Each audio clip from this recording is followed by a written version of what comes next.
Quelque temps, j'avais fait un rêve qui était que George Sand venait pour assister à la première du film. Et alors elle est arrivée dans mon rêve, dans une robe bleue comme ça, et alors elle me disait qu'elle n'avait pas connu la naissance du cinéma, parce qu'elle était partie quelque temps avant, 20 ans avant, et que donc dans mon rêve, c'était la première fois qu'elle venait pour assister à la projection d'un film.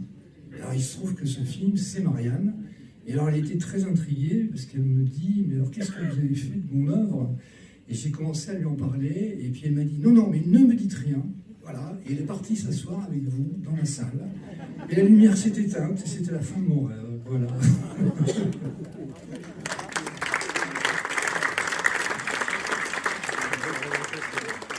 Donc, moi, je vous souhaite une très bonne projection, et je vous dis à tout à l'heure. Claire, on va te laisser juste un tout petit mot pour présenter le roman, peut-être vous... Chose particulière, c'est que nous sommes à La Châtre pour l'avant-première de l'adaptation de ce roman, d'un roman qui se passe à La Châtre.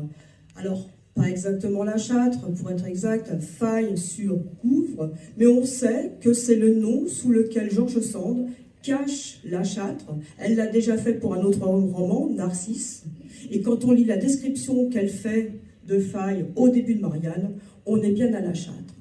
Aliment des planètes, si j'ose dire, la projection de ce film à La Châtre, un 5 juillet pour l'anniversaire de George Sand, le symbole est fort, j'espère que vous y êtes tous sensibles.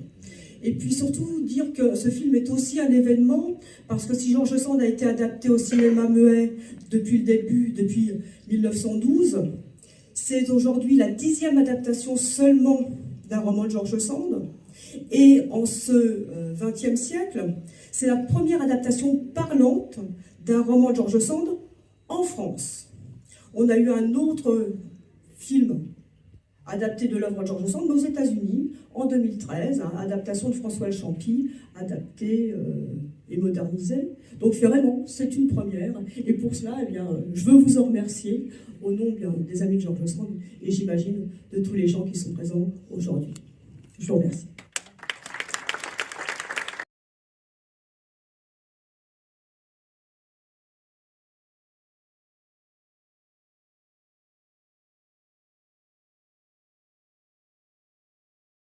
Donc je ne sais pas ce que je dois faire, mais il aurait fallu que je fasse Amandine. Alors ce qui est quand même extraordinaire, c'est qu'elle s'appelle Amandine. Et que ça s'invente pas. Parce que au casting, quand j'ai su qu'elle s'appelait Amandine, là j'ai fait tilt. Elle est quand même pas mal, hein, celle-là. Il y a plein de coïncidences sur le film. Lot et Garonne, c'est une coïncidence incroyable. Amandine, c'est pas mal aussi. Enfin, il y a plein de choses.